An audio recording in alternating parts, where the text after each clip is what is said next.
bwo kubatizwa. Nizo mpamvu abasomwe bose, abatisimu bamaze gusomwa bazi ko bafitiwe umwirondoro wabo ni 84 batambuke bose bazi bahagarare hano. Kubera imyanya mike baza guhera hano hafi, abana bato baraza guhagarara hasi, noneho bakurikirane muhaguruki. Aba batisimu mwese muze muhagarara ngaho imbere y'abayitorera. Murebe imbere yanyu ni abantu bigishijwe, ni abantu kandi basobanukiwe n'ubutumwa bwiza, bafata iki cyemezo cyo kugerekeranya mu cya Yesu, banyura mu mubatizo wo kubatizwa mu mazi menshi. Ngiye gusoma amahame ari hano mfite 13, ariko muri rusange dufite amahame 28 akomoka muri Bibiliya. Ayo ngayo buri wese tuyatumuhiye certificate kugira ngo ajye yasomaho arebe nawe yaturutse, kugira ngo ibi bigishijwe bajye bakomeza no kubisoma ubwo bazaba bari mu rugo bakoresheje Bibiliya, kandi namwe musaba kugira ngo mujye mubafasha. Ubwo nsoma buri muntu wese rimwe murareba murahari, asabwe yumva ibyo nsomye ko abyemera gushyira ukuboko kw'iburyo hejuru. Hari uwo mubona atashyize ukuboko kw'iburyo hejuru abatabyemera, ni mwebwe rero bwo gutanga uburenganzira. Ihame rya mbere, mutega amatwi, ndagira nsoma icyo maze gusoma, mushyire ukuboko kwanyu hejuru, namwe nimubibona muvuge ngo amen. Nicyo mbasabye gusa. Ihame rya mbere, nizera Imana imwe, Data, Yesu Kristo umwana w'Imana na Mwuka Muziranenge.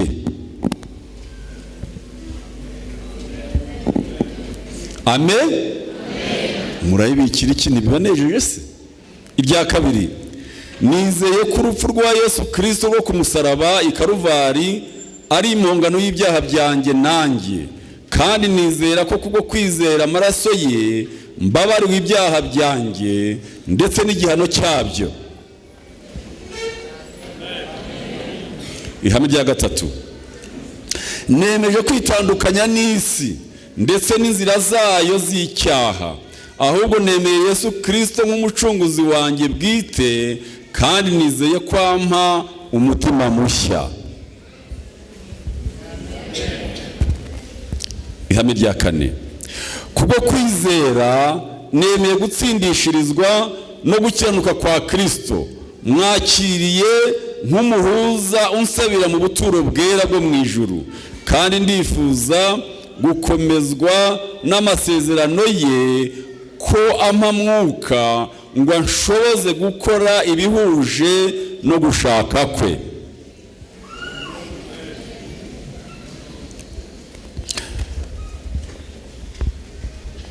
Irya gatanu, nizeye ko Bibiliya ari igitabo cyahumetswe n'Imana, kandi ko ariyo kwizera kwanjye gukwiriye gushingiraho, ndetse n'indi migirire yose y'uwizera. Irya gatandatu, nemera ko kumvira amategeko 10 y'Imana bikwiye kuranga abakristo, kandi niyemeje ko hamwe no kubishobozwa na Mwuka Muziranenge nzayagenderamo, harimo n'itegeko rya 4 risaba kubahiriza umunsi wa 7 ari wo w'isabato y'Uwiteka.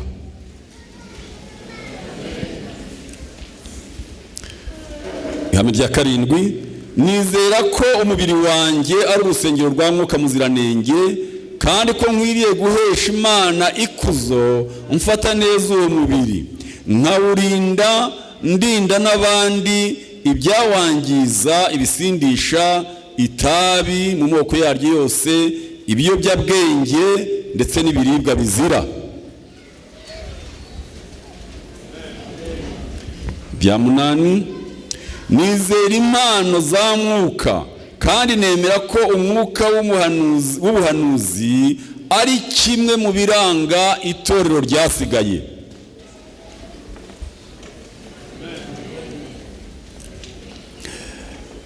Ihame rya 9, nemera gahunda y'itorero ry'Abadiventiste munsi wa karindwi, kandi ni umugambi wanjye kurisabira no kurishyigikira, ntanga kimwe mu 10 n'amaturo, ndetse nitanga ubwanjye, nizera ko iyo ari gahunda ihuje n'ibyanditswe byera. Ihame rya 10: nizera ko kugaruka kwa Yesu kwegereje, kandi nibyo byiringiro byanjye by'umugisha. Niyemeje kumwitegura kandi mwiteguza n'abandi. Ihame rya 11: nizera umubatizo wo kwibiza mu mazi menshi nk'uko wigishwa mu isezerano rishya. Niyemeje kubatizwa nkurikiza icyitegererezo cya Yesu, mpamya ku mugaragaro ko mwizeye kandi nakiriye imbabazi ze, nkarangwa no kugendera mu mahoro atanga. Ihame rya 12: maze kwiga no kumenya amahame shingiro 28 ya Bibiliya nk'uko Abadiventiste munsi wa karindwi bayigisha, kubwo gufashwa n'Imana niyemeje ko ariyo agenga imibereho y'imyizerere yanjye. Ihame rya 13: nizera ko itorero ry'Abadiventiste munsi wa karindwi ari ryo torero ryasigaye rivugwa n'ibyanditswe byera, iry'abantu bo mu mahanga yose, b'amoko yose, imiryango yose n'indimi zose bararikirwa kuzamo, kandi nyuze mu mubatizo niyemeje kwifatanya naryo. Amagambo meza tubona mu Byahishuwe igice cyaho cya 2 umurongo wa 10, nk'uko byakuwe muri Bibiliya ijambo ry'Imana, haranditswe ngo Yesu niwe uvuze aya magambo, aravuga ati: urabe indahemuka rero kugeza ku gupfa, nanjye nzaguha ubugingo buhoraho, ubugireho ikamba. Imana ibaha umugisha. Niba rero mwabonye ukwemera kwabo, bakurikije uko bigishijwe, bakurikijwe n'uko bagiye babigaragaza, babyemeza, bashyira ukuboko kwabo hejuru, ndagira ngo mubigaragaze n'ukuboko mubemerera, kugira ngo aba bose babatise mu bashyashya babatizwe. Niba mubibemereye, mushyire ukuboko hejuru, abakristo b'Abadiventiste b'umunsi wa karindwi bose. Ngira ngo kubwo gufashwa n'Imana kandi kubw'icyo mwiyemeje, reka mwese tubaragize Mwuka w'Imana ngo akomeze kubakuza kugeza ku rugero rushyitse, kugira ngo bajye kugaruka twese tuzishimire kumusanganira, ntawe n'umukozwe n'isoni, ahubwo twese twishimire iby'agakiza ke mu izina rya Yesu. Reka ndarike umukuru w'itorero uri hano hafi mbona aze abasabira umugisha mbere yuko mwicara. Rero itabaza ukabasabira umugisha.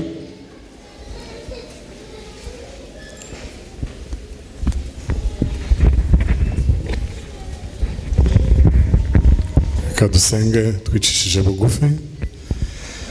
Urakoze cyane mubyeyi wacu dukunda, Imana ikomeye, izina ryawe nirihabwe icyubahiro. Hari impamvu yo kugushimira byinshi kuko wadukoreye ibikomeye kandi natwe turishimye. Hari impamvu yo kugushimira kubera ko waraturinze, uturinda ibyagombaga kutugomwa ubuzima.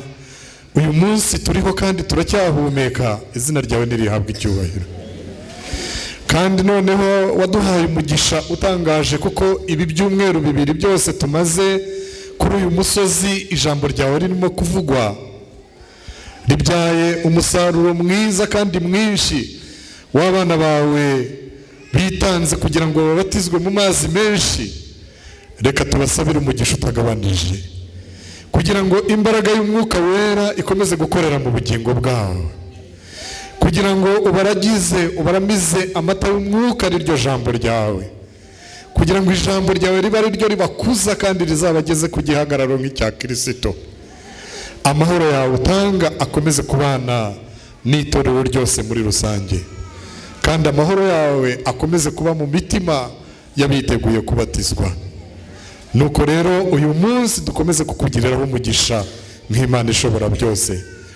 ibikorwa byose biri buze kubera aha ngaha tubishyize mu biganza by'Imana, kugira ngo Imana Data wa twese ibe ari ikomeza kutuyobora, kuko tubisabye Imana mu izina rya Yesu, amen. Reka nongere mbasuhuze kandi mbifurize kugira ibihe byiza mwe muri kutwumva mudukurikiye muri kano kanya. Abicumi babe batanu niba Imana yemeye ko ubutumwa bugeraho. Njye gusuhuza nitwa Theophile Byukusenge. Nubwo ubuzima bwaba butameze neza, twemeje kuvuga Imana, twemeza kuyikorera icyo byadusaba cyose. Utuvugana njye uri kumva muri kano kanya urumva ko ijwi ryanjye ritameze neza, ndakumenyesha ko ndwaye, ariko guceceka oya. Ni umurimo uko byamera kose tuzawukora. Muri Matayo 24:14 kandi ubutumwa bwiza bw'ubwami buzigishwa mu isi hose. Nje kukubwira iby'inkuru nziza y'urugendo. Hari abaririmbye ngo inkuru y'urugendo rw'abagenzi bajya i Kanani. Iyo ndirimbo ushobora kuba warayumvise cyangwa se utarayumvise, ariko ni indirimbo nziza cyane. Natwe dufite urugendo rujya i Kanani, oya. Si rumwe rw'abaka bavuze ko bari kuva mu isi, oya. Njye nawe turacyagenda, turacyari mu nzira, ntago turashyikayo. Ubwo Yesu agiye kugaruka nibwo tuzaba turi gutangira gushyika i Kanani. Ibimenyetso turabibona, cyangwa se ibimenyetso ngenda mbirebesha amaso yanjye, nawe ubwawe nzi ko aho utuye, aho ugenda, aho ukorera, ndetse n'ibyo gukurikira ku mbuga nkoranyambaga bigaragaza iby'uko urugendo rwo kugira i Kanani rwacu ruri hafi gusohora. Ese nawe uriteguye ko tuzajyana i Kanani? Ngenda byiteguye rwose. Nubwo nava muri uyu mubiri, nzasinzira nizeye ko nzagera i Kanani. Nawe ibyo byiringiro bigire muvandimwe, kugira ngo twese duhoranire kuzagera i Kanani. Turi mu isi idafite amahoro, itatwifuriza icyiza, ariko uko byamera kose tugomba guharanira kuzagera i Kanani. Ibirometero bisaga 90 hafi 100 uva ujya i Gitwe. Aho niho twari tumaze ibyumweru bigera kuri 2. Turashimira cyane abizera b'Igitwe, by'umwihariko itorero ry'Abadiventiste wa karindwi rya Nyamirembe, ahitwa i Rusororo, site ya Bienvenue. Murabyibuka neza. Aha nshobora kukubaza, ni se waba uzi neza ko abatuye Igitwe bose ari Abadiventiste? Ariko nanjye nabyibaza. Reka nze ngusubize rero. Aha abenshi bazi ko igicumbi cy'itorero ry'Abadiventiste wa karindwi giherereye i Gitwe neza, hariya muri college ya Gitwe, ahitwa i Nyamirembe. Nibyo koko rwose, ntabwo wibeshye. Abagaragu b'Imana bavuye mu bihugu byabo bitandukanye maze baza hano mu gihugu cy'u Rwanda, baje kubavuga ubutumwa bwiza. Ibyo byatumye kandi menya ubutumwa, nawe urabumenya. Turakizwa, twegurira Imana, turayikorera, maze n'uyu munsi wa none turacyahagaze muri ubwo butumwa bwiza.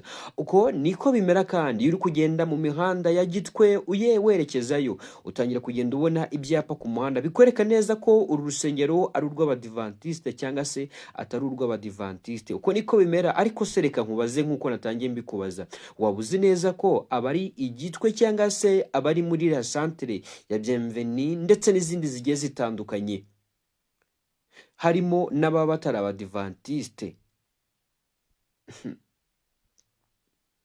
Ndacyabikubwira. Abarenga 80 biyeguriye gukorera Imana mu mubatizo umaze w'amavuna yari amaze ibyumweru 2 akorwa n'umubwiriza butumwa bwiza Bararendeza Augustin. N'umwe mu bantu bavuga ko Imana cyangwa se itorero turimo turirimbiramo uyu munsi, tuvugiramo ibyo dushaka, we yarari kubitiwe kugira ngo abashe kurigeramo. Abakurikira ubuhamya bwe mwarabwumvise. Byari umunezero ubwo abarenga 80 bari bamaze kwiyegurira Imana.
byari umugisha. Ubu mbabwira natwe Kwiringira TV twatumaze ibyumweru bigera kuri 2 turi kumwe na Bararendeza Auguste. Dushimire kandi abizera b'Itorero ry'Abadivantisiti wa karindwi rya Gitwe nk'uko natangiye kumeza kugenda mbibabwira.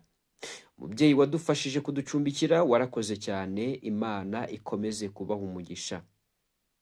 Turashimira kandi itorero cyangwa se abayobozi b'itorero rya Nyamirembe, Imana ikomeze kubaha umugisha. Turashimira kandi korali yitwa The New Times, turabashimira cyane. Imana ikomeze kubaha umugisha. Umuhati n'umurimo muri gukora, Imana izabibabashishe, bityo tuzagira n'Isiyoni. Ntibizabe ari ibyo mu isi gusa cyangwa se ari ibyo kuvuga mu magambo gusa, ahubwo Uwiteka twese azadushoboze gukora ibyo twebwe tutakishoboza. Amavuna akimara kurangira ahagana saa 11 twafashe imodoka turataha. Nari kumwe n'Umurinzi TV cyangwa se benshi muzi nk'Umurinzi TV ariko amazina yitwa Rehoteri.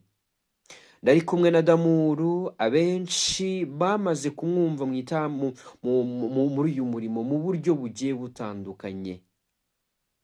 Nari kumwe kandi n'umusaza John Kanimba. Abo nibo twahagurukanye Gitwe maze turataha. Ahagana mu masaa 3 nibwo twatumaze gukandagira mu mujyi wa Kigali tuvuye mu rugendo rw'ivugabutumwa. Turashimira Imana yabanye natwe. Kwiringira TV turabaramukije cyane kandi turabasuhuje cyane mwe mwese aho muri mutwumva. Mureke twamaze ubutumwa bwiza bw'Umwami wacu Yesu Kristo ugiye kugaruka. Ndakeka neza, ndatekereza neza ko vuba bidatinze ibyigisho bigiye bitandukanye tuzongera kugenda tubibagezaho. Amena, amena. Uwiteka nahabwe icyubahiro. Azadukoreshe, azankoreshe, azabakoreshe kugira ngo ubutumwa dutwaye bugere kure.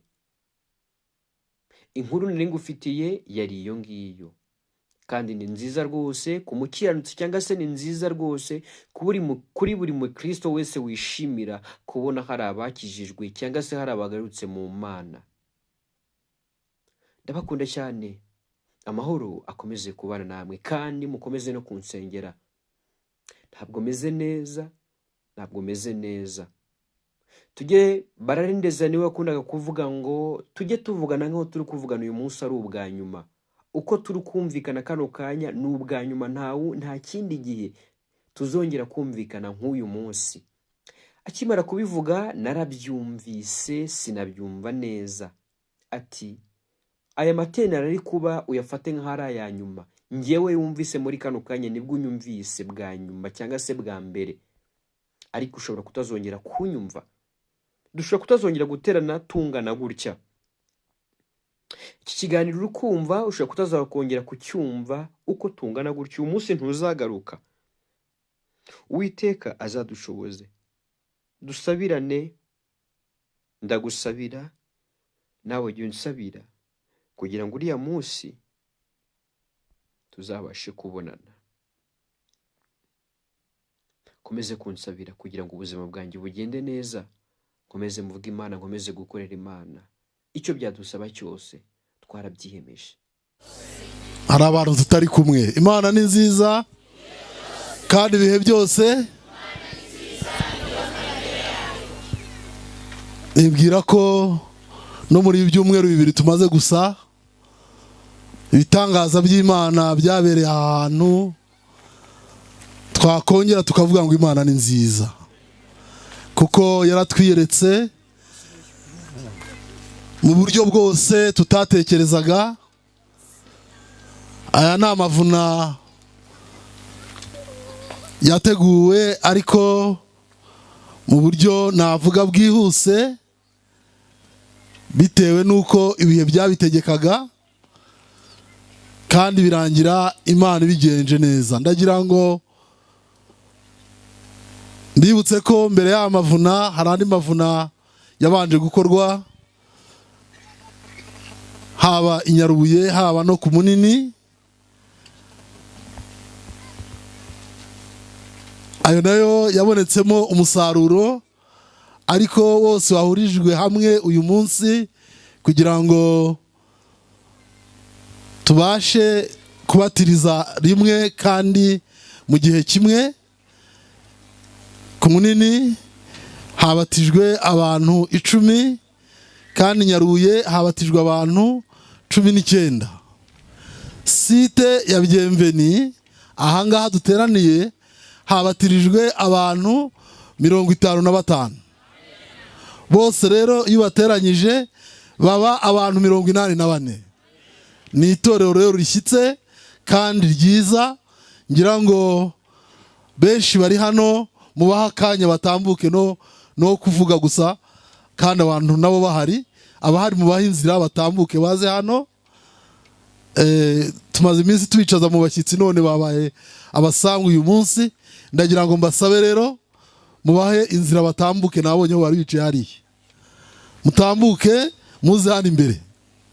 Ntabwo ari uguhagarara aho muri, ahubwo ni ugutambuka mukaza hano imbere, tugashima Imana kubw'ibitangaza yadukoreye, na buri umwe wese wagize icyo akora.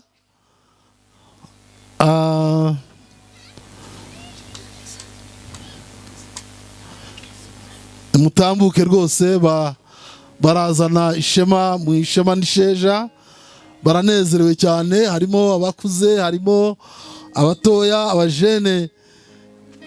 Dukeneye cyane kugira ngo itorero ry'ejo naryo rizagire abayobozi. Mutambuke mwigire hirya, mujye mwigira hirya kugira ngo abandi babone aho bakwirwa nabo. Mwigire hirya gato murebe iyo migozi.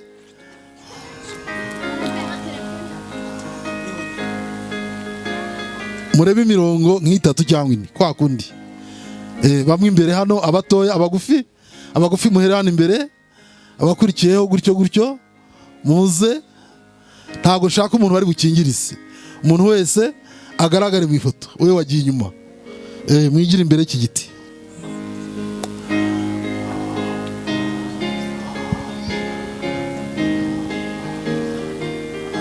Ndasaba kandi Erida Java wakoze amavuna ku Munini ko yakigira hano imbere, na Edouard nawe akaza hano. Yigire hano abana, mwagarare neza, garare neza iyi foto mujyemo mwese.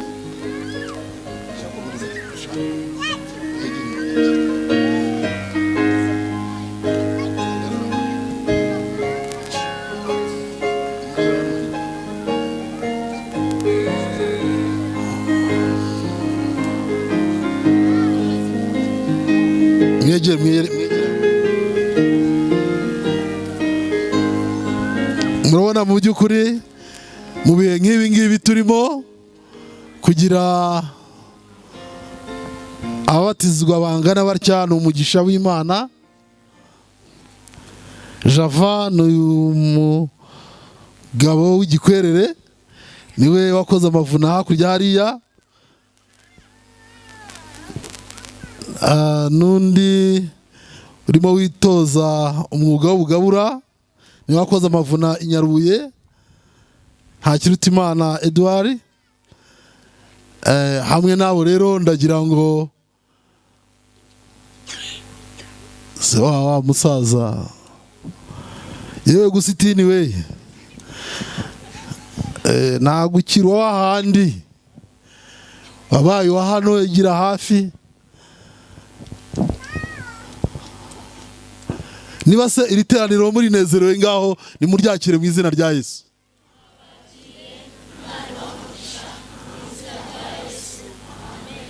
Ko mutavuza amena se? Oya, mutazamuye ibiganza muvuga amena muza. Aha, murabona ko nabo bamwenyura, baranezerewe. Gusiti wababonye? Uyu ni bararendeza Gusitini, ngo yaje gushyiraho umutemeri rwose neza. Suhuza abo barumuna bawe. Noneho rero se twavuga iki usibye gushima Imana n'abakozi bayo? Ikindi twavuga niki? Dore inyenyeri urazireba, zizaba ziri hahandi. Ababwiriza se murabashimiye? Mubashimiye guki? Amen. Gusa Imana ibaha umugisha. si ubwo ntibihagije? Ubwo rero amavuna arashushe, kandi ubu izuba ritararasa uraba uzamutse mu majyaruguru.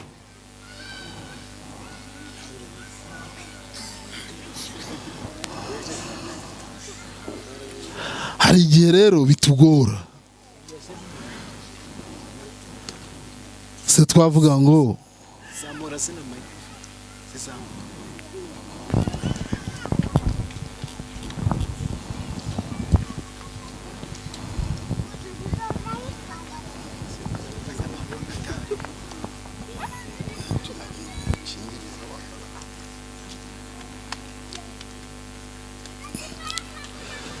turashima Imana, tugashimira abakozi bayo yakoresheje, tugashimira abana b'Imana bitanze bagafata icyemezo kubw'ubutumwa bwiza, kandi turashimira buri wese wagize uruhare muri iri vuna. Waza unaniwe wumva utabishaka ariko ukaza, burya nawe waradufashije. Umuyobozi rero Bararendeza Augustin, mu mpano Imana yabahaye iyibakomereze. Yewe ikiganza cyanjye nyine ni icyanjye, ariko kuko Imana yampaye ubwo burenganzira, buriya Yesu yagikozemo. Umuhati wanyu ku mwami ntuzabe impfabusa. Za ndirimbo wari umusaza mu giterane kizabera mu ijuru, uzahabane nawe wabyaje ubutumwa bwiza, bongere bakubone muhoberane, kandi nanjye tuzahoberana. Haleluya. Rwose kuba umusaza nk'uyu uva mu kiryamo akava mu nshingano ze yari afite, agakora urugendo rurerure, akaryama uko ataryamaga, akarya uko ataryaga, akicara yajyaga ategeka iwe akicara tukamutegeka, ariko akabyemera kubw'ubutumwa bwiza. Ijuru rizabikwibukire, rizabikwibukire, kandi barumuna bawe nabo Imana ibaha umugisha rwose. Murabona ko aticuza ibyo yakoze, namwe mukomereza aho ngaho, mukomereza aho ngaho, namwe ejo nimwe baba Bararendeza. Ubwo rero mukora umurimo mutiganda kugira ngo abaho kizabeho. Iyi ni isaha yo gukora, kuko nta gihe tugifite, nta gihe tugifite. Niyo mpamvu tugomba gukora, kuko igihe kitazabaho ukundi. Uyu munsi muri iki cyumweru ndimo ndavugana n'abayobozi banyu, baruzuza seritifika zanyu z'umubatizo, hanyuma ku matorero yanyu seritifika, ku isabato itaha mwese muzahabwa seritifika. Ndumva rero mwasubira mu byicaro byanyu mukicarira,